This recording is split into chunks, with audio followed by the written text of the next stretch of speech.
How to add or remove C translation option on Instagram bio. Hello guys, this is Atticus and welcome back to another tutorial video. In today's video, I'll teach you guys how you can add or remove C translation option on Instagram bio. So let us begin. First, open up your Instagram.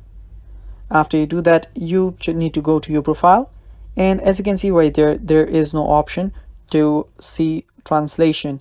So to do that, what we'll need to do is go to edit profile and change your bio to something that is not English. So let me change my bio to something that is not of English. So I'm just gonna paste this here. Now this is Arabic. Now let's go to another account to check out what my bio looks like. Now as you can see right here, this is my profile from other account. Now as you can see right there, you will see the C translation option. Now when I tap on it, it will show me the translation. Now you can tap on C original to see the original version too. Now to remove this C translation option, all you need to do is change this bio back to English. And that is basically it for this video, guys.